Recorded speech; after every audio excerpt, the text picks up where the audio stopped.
লেবাননে বোমা ফেলায় সার হলো। দেশটির ৩,৩৬৫ জন মানুষকে হত্যা করাই ইসরায়েলের অর্জন। জায়নবাদীরা এখনও হিজবুল্লাহকে পরাজিত করতে পারেনি। এই উপলব্ধি ইসরায়েল হাইয়ুম পত্রিকার সামরিক বিষয়ক সংবাদদাতার। চ্যানেল 12কে তিনি জানিয়েছেন, পরিস্থিতি শেষ হয়নি, শেষের ধারে কাছেও নেই। তার মতে শুধু উত্তর ইসরায়েলে বসতি স্থাপনকারী এবং দক্ষিণ লেবাননে যুদ্ধরত সেনারাই শুধু এভাবে ভাবছে না, বরং গতকাল সুরক্ষিত এলাকায় প্রবেশ করা তেল আবিবের বাসিন্দাদের মনেও একই ভাবনা।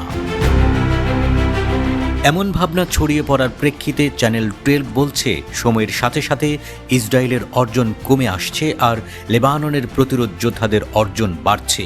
এতে কোনো সন্দেহ নেই, এই পরিবর্তন চলমান যুদ্ধের একটি মৌলিক বাস্তবতা এবং এটি ভালোভাবেই টের পাচ্ছে সবাই। কৌশলগত উপদেষ্টা বারাক সারি চ্যানেল 12কে বলেছেন, হিজবুল্লাহ দীর্ঘস্থায়ী যুদ্ধের দিকে অগ্রসর হচ্ছে, কিন্তু ইসরায়েল এমন সংঘাতের জন্য তেমন প্রস্তুত নয়, কারণ রাষ্ট্রটি স্বাভাবিক অবস্থায় ফিরতে চায়, নিজেদের অর্থনীতি ও সমাজ পুনরুদ্ধার করতে চায়। ইসরায়েলি বসতি স্থাপনকারীরা বুঝে গেছে যে উত্তর ইসরায়েলে তাদের ফেরার আশা এখনও অনেক দূরে।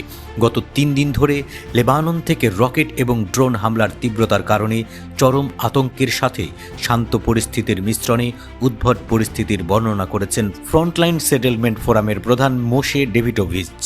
চ্যানেল 12কে তিনি বলেছেন, বুধবার সকাল ড্রোন হামলার মাধ্যমে শুরু হয়েছিল এবং তা নিয়মিত হয়ে গেছে। তার পর্যবেক্ষণ, দিন যত যাচ্ছে প্রতিরোধ যোদ্ধাদের চাপ ততই তীব্র হচ্ছে। তিনি বসতি স্থাপনকারীদের উত্তরাঞ্চলে ফিরিয়ে আনতে চান। তার জন্য প্রথমে পরিস্থিতি শান্ত করতে হবে, যা এখনও হয়নি এবং এখনও তা অনেক দূর।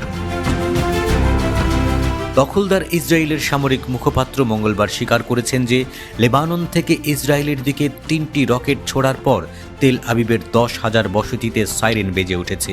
ফলে তেল আবিবের পূর্ব দিকে অবস্থিত বেন গুরিয়ন বিমানবন্দর আধা ঘন্টারও বেশি সময় ধরে পরিষেবা বন্ধ করে রেখেছে বলে জানিয়েছে ইসরায়েলি চ্যানেল 12। লেবানন থেকে ছোড়া রকেট পশ্চিম আল জলিলের নাহারিয়াতে শিল্প অঞ্চলে আঘাত হানলে সেখানেও সাইরেন বেজে ওঠে। ওই ঘটনায় 2 ইসরায়েলি নিহত এবং 2 জন আহত হয়েছে বলে জানিয়েছে চ্যানেল 14। ইসরায়েলি সংবাদ মাধ্যমে বলা হয়েছে, লেবানিজ প্রতিরোধ যোদ্ধাদের রকেটগুলো 10 কিলোমিটারের মতো পথ পাড়ি দিয়ে আঘাত হেনেছে।